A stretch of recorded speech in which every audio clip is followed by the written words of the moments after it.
Policy बाजार पर 1 करोड़ रुपए का टर्म लाइफ इंश्योरेंस केवल 450 रुपए महीने से शुरू। Wow! Fresh details of the Tawang clash between Indian and Chinese soldiers after the publication of a detailed report in the Australian Strategic Policy Institute, ASPI, that shows the site where the clashes of the 9th of December happened in Arunachal Pradesh. Also, details on how China were able to get to this area because of Chinese road construction, which is what this discussion is really about. The India-China race to the boundary as both sides try and build infrastructure. What China has been doing is staggering. Can India catch up fast enough? Joining us, Brahma Chelani, Dr. Nasir Hussain of the Congress, Karuna Gopal of the BJP, former diplomat K.C. Singh. We're also joined by Major General Sanjay Meston, a former defense attaché of India, somebody who served in that area. But let's actually talk about the Tawang situation. Now, ASPI, that's a reputed Australian group which has actually looked at the developments over there, has come out with fantastic satellite imagery, and they've actually had three-dimensional models of the terrain of the area. So let's actually explain where this took place for us. Let's have this full screen. Now, you can see Arunachal Pradesh. Let's change to the approximate site of the clashes in the next image. That's where it actually took place, the site of the clashes. And we're going to zoom in right there to that ridge line. And this is where ASPI's study is really good.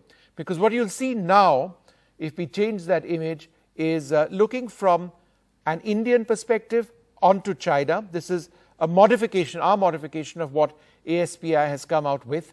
We've marked the line of actual control. And you can see the Indian posts over there with our flags over there. These are posts atop a steep ridge, and we are looking onto the Chinese side. And you can see where the Chinese posts are, those are marked in red. But let's flip the image to the opposite side, right? So now we are looking at India from the Chinese side.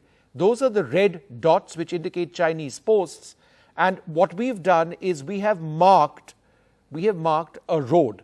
That's a new sealed road which ASPI has been able to identify, right? And it is through that road that Chinese soldiers were able to get into that area where Indian posts are located and clash with our soldiers. That clash took place in December this year, but also, and here's where we've got that video also of that clash, the earlier clash, which is of October 2021. That took place. This is the video I'm talking about. Let's just go back to the map for a second before we go back to this video. We'll come back to that video, but that clash, it is believed, took place on the extreme left of your screen over there, October 2021. But the clash this month took place likely in those two areas to its east, which are marked in red. But again, the clashes themselves extremely violent. Let's roll that image of the earlier clash, because the video of the clash in December hasn't been released. So this is the same area, right? And the extreme left is where these clashes of a year back took place. Indian soldiers, as you can see, getting these Chinese soldiers out of an Indian post. They are being beaten, melee weapons are being used, and the Chinese are forced to return to their territory. So to explain this simply, what you're seeing in that video is Indian territory obviously on the right, and the Chinese are going back across the line of control. They've been pushed back onto their side of the line of actual control. And if you, again, let's have that up full screen, just to give you an idea of the terrain of the land. Let's have that video up full screen so that our viewers can actually gauge the terrain that we are talking about. This is extremely steep. It's on a ridge line. It's atop a ridge line where these clashes took place. Now, the key point that I was actually mentioning is the Chinese got there because of the road that we showed you. What the Chinese have been doing is they've been building up in several areas along the line of actual control. Most of these are on their side of the line of actual control, what we call the McMahon line in Arunachal Pradesh. But as NDTV has reported, and we'll bring you those images later on, they've also constructed on our side of the McMahon line, perhaps between the line of actual control, which the Indian Army mans, and the McMahon line, which we see as a boundary, the area in between, squarely Indian territory. Let's not be confused. But The red dots are all of the areas along the LAC where the Chinese have built up. So those images that you can now see, and we'll stick to this as the last set of images for now, just examples. Let's keep flicking through these images. This is an image of near the Tawang area, in fact, near Bumla, in fact, not too far away from there. An image of the 28th of November 2020 and earlier of February 2020. February 2020, as you can see, not much. And then again, buildings are constructed. The Chinese construct it at a phenomenal pace on the line of actual control. In fact, we can roll that next set of images as well, which actually show, and this was an NDTV report, 2 stories, 2 separate locations of Chinese villages, except these have been constructed within Indian territory in Arunachal Pradesh, all right, 2 separate areas. So let's introduce, we've introduced our panel already. Let me come to Karuna Gopal first. Ma'am, the Congress says that, look, there needs to be a serious discussion in Parliament on this. Just in the last few minutes, we've revealed so much about the situation on the line of actual control. Why does the government desist from this? Mr. Soma, I'd like to say that the discussion might actually be counterproductive for the simple reason that there could be a lot of disinformation and it might actually put the entire country on a panic mode. For instance, you saw the satellite imagery now, but not many people actually understand the country China and the leader that China has. For instance, in 2019 at the World Economic Forum, President Xi went on talking about collaboration, humanity, inclusivity, and within months we were backstabbed. They were attacking India. We were backstabbed. Nobody denies that, ma'am. I'm just saying, why not talk about it in Parliament? How much territory have we lost? What is India doing to counter that? Right? It's a holistic discussion. So this discussion, as I said, can be counterproductive in the sense not many people understand the nuances of what China is like. For instance, why 45 rounds of discussions right from 1960 have failed. And today, just to give one example, today we saw many people burning the Chinese goods. And people even today are questioning why have the imports gone up. Now, let me give you one example. Not many people really, including the so-called stalwarts of the opposition party, understand that every country is dependent on China for imports. And just to give one example that almost China has a monopoly on rare earth metals, like something like 17 elements. So you can't stop that, is what you're saying. Every country depends on it. Okay, so let me get an answer to that. You made an important point. Dr. Nasir Hussain, would you like to respond to that? 2 points. Firstly, it's not enough to say ban trade or whatever it is with China. And the second point which has been made is that there are certain nuances which parliamentarians perhaps may not understand. Do any of these work for you, sir, as explanations? Vishnu, I think there are 2-3 points which every panelist needs to understand. One, it is not that there are no precedents about discussion in the parliament when there were scuffles, when there were wars, when there were disputes on the border. It has happened. Not one, on more than many, on more number of occasions, discussions have taken place in the parliament. The government is not coming clean on this issue. The government is not informing the parliament. The government is not informing the political parties as to what is happening on the borders. Nobody knows. Now, in the last few minutes, you have actually shown what is happening on the borders. So, my question again on your TV a couple of days back was: has the political leadership of our country failed? Has the diplomacy of this particular government failed? Despite the Jhula diplomacy, despite the Jhappi diplomacy, the Chinese troops are building up on our border. There are reports that they have occupied more than 1,000 kilometers of our land. There are reports that the bridges have been constructed. There are reports that villages have been constructed. Tall towers are erected. PLA sub-divisional office has been constructed. So we want to know the truth. What is it all about? Why is this government hesitant to have discussion? Okay, don't have a discussion, parliament. Why can't you call an all-party meeting and and inform them as to what is happening. Okay. See, ultimately, all the members of parliament are the elected representatives who have been elected by the people of All this right. country. So you deserve They an have a answer. right I to take know, that and point. the Let people me of go this country across. also have a Got right it, to sir. know. Got it. They- Got it, sir. Let me go across to KC Singh, Ambassador KC Singh. And as we do that, what I'd also like to do, because it's important to show balance, is that it's not a one-sided picture of just what the Chinese are doing. Let's have images of what India is doing to build up infrastructure. So let's have images over here, and let's have this up full frame for a moment before I go to the ambassador. These are bridges that India has actually built in Ladakh.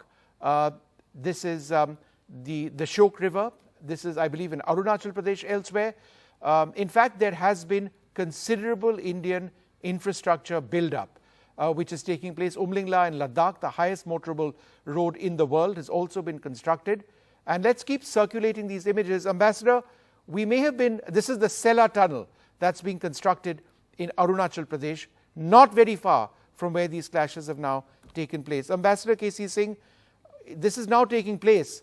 It couldn't have come a day too late. Do you believe that this is something India should have started doing not 5 or 6 years later, but perhaps 2 decades back, that it's not Congress versus BJP, it's the lack of foresight by our entire political class which needs to be blamed for the mess that we are in right now? Vishnu, I think I still remember we had a post-62 syndrome where it was felt that if you provide connectivity up to the LAC, you may facilitate Chinese entry. Yes. Now, this was a thought process in the 70s that your best defense is if you do not have the infrastructure from LAC leading into India, otherwise you'll have a repeat of 62. Now, that was very defensive thinking, but that changed many, many decades ago. Even when I was in service as additional secretary, I remember Shyam Saran was foreign secretary. There was a serious discussion on the number of roads that we need to build. There was a China study group which gave a paper on this, on the number of new roads that we need in Arunachal and other places. I'm talking of 2007. So this was 15 years ago. Now, roads you can't build overnight. And the other problem is that the Chinese resist it. Chinese resent it. They know they have built up their infrastructure. They treat any building of infrastructure by you as an unfriendly act. So it's not like you can straight away go there and start building. There are strategic implications. That doesn't mean you don't build, but it means that that is the difficulty of doing it. The terrain is difficult. Your antagonist is difficult, who wants to keep you at your current level of connectivity, doesn't want you to be able to do it. And the governments have been doing it. I don't see why BJP is defensive about it. They can come, a debate in any parliament strengthens the hand of the government. Sure. Because the government can say, this is what the people of India want. This is what the opposition want. So instead of defying the opposition and pretending, look, nobody has a monopoly on nationalism. Now, if you think that, no, I'll become less nationalistic if I'm criticized, that is not so. I think all parties need to come together. They can come together, and the Prime Minister has the skill set. Even instead of opposing discussion, if he sits down with them and harnesses the energy, that strengthens you. Sure. And that is the weakness that China has. We don't know what the Chinese people want. After all, China also whips up hyper-nationalism. We don't know whether the new events that we are just seeing are because they knew the COVID outbreak will be there. Are they creating a distraction? Or in any case, it is a strategic approach of theirs, always trying to nibble away, slowly improve their position at the LAC and nibble away. Got it. So Ambassador that is a Singh, known factor. Sure. Ambassador Singh, let me put that across to Professor Victor Gao. Professor Gao, the expectation here in India is that China goes back to areas pre the tensions of 2020, right? Whether it is in Arunachal Pradesh in the east or certainly Ladakh in the northwest of Arunachal Pradesh. Is that something which will never take place? Or is India expecting too much? Thank you very much for having me. You know for sure that China has 14 land neighboring countries. China signed the border treaties with 12 of them. Only India and Bhutan have not yet signed the border treaties. Yeah, that's with because China. Bhutan hasn't been given much of a chance to sign, sir. Respectfully, The second point you've invaded is that a part of their country. Indeed, there are border disputes between China and India, and the border disputes can only be solved through peaceful negotiations and diplomacy. It cannot be solved by war or military Correct. conflict or skirmishes between China and India. After all, China and India are the two largest populations in the world. It is completely illogical to think that the Chinese people and the Indian people should fight a war against each other. And what will be the global consequences of a war between China and India? It will be horrific, India? sir. But Professor Gao, and I'm only interrupting you because we've got a big panel and a short amount of time. You haven't answered my question respectfully. My question is this: will China go back to the positions that it occupied pre-2020? Listen, the border issues and the line of actual control are very complicated between China and India. And engagement with each other, negotiation with each other are the only right way forward. And in this context, try to avoid nationalization of the issues or sensationalization of the issues will be crucially important. In China, nobody is talking about the border disputes right now as projected or depicted in India. There is only one Chinese spokesperson at the foreign ministry, and she answered that issue as a response to a question raised. China is very busy with many other things, and we do not want to see flaring if China up is so busy with other things, border. and Professor Gao, obviously you face a health issue right now. Economic growth is paramount for India as it is for China. Why don't you just go back and let things resume? Why 2 years later are we still having this conversation? I think the best way is to go back to the negotiation table between China We've and India. had 14 plus rounds of talks Let the at the diplomats military work level. out the solutions. And Sir, there have solve been the dozens of rounds. You know that, I know that. And they've not gotten to that situation. And we can keep saying, let there be peace. We can keep saying, let there be talks. We've been doing this for years, sir. But it's not achieved the outcome. So my question remains, India wants normalization on the basis of your country moving back to pre-2020. And you just don't want to do that, sir. So my question is, will you do that at all? Or shall we here in India forget about that? Listen, I think China-Indian border issues date back not to 2020, but to many, many decades ago. And after all, the border disputes between China and India are not created by either China or India. This is very important. Allow me to emphasize this point. It was created by the British Indian Empire. Therefore, neither China nor India today should be held hostage to the geopolitical ambitions Sir, most of the British respectfully, Indian we Empire. are being held hostage by Chinese soldiers on Indian territory. And by all means talk about fixing the border dispute, but talk about fixing the dispute on the basis of pre-2020 positions. Between China and India at all. Therefore, what you claim to be Indian territory may not be the realistic situation on the ground. All right, so 1 second, let me move across to my other panelists. But I welcome your views, sir. On this program, we discuss all views and we welcome your perspective as well. Disagree, but certainly welcome. Dr. Brahmachalani, Professor Gao represents and speaks obviously for the Chinese perspective. To me, it appears that it's a lost cause. That we can keep talking about the need to talk, but 2 years later, in effect, there's very little which has been achieved.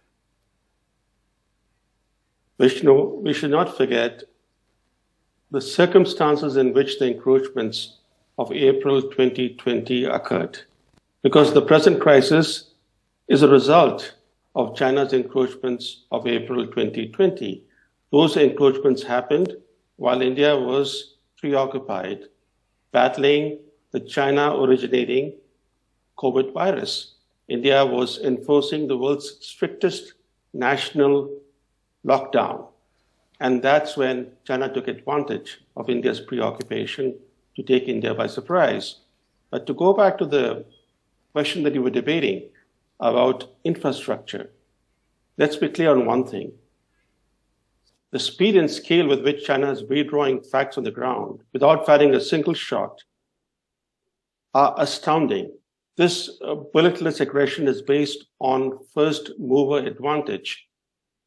But infrastructure is only one aspect through which China is mounting a growing threat against India. The fact is that China is waging unrestricted warfare against India, but below the threshold of armed conflict. Its unrestricted warfare is actually irregular warfare that is largely centered on Himalayan salami tactics. India is not doing anything of this kind. India is not waging irregular warfare against China. India is not engaged in salami slicing. So infrastructure is important, but let's not forget that it is China's shadowy expansionism in the Himalayas, which poses a growing challenge for India. Each time, the Chinese choose the time and place to take the Indians by surprise. It's good that the Indian troops quickly repulsed the latest Chinese incursion into the 16,000-foot Yangtze area in Tawang. But to advance China's expansionism, the PLA has to be lucky just once for every 10 incursions it makes. So the time has come for India to recalibrate its deterrence against China. Right. India's deterrence against China isn't working. Had it been working, we wouldn't have witnessed the latest Chinese incursion to capture Yangtze. Sure. I just want to go across to General Meston, who's actually served in that area.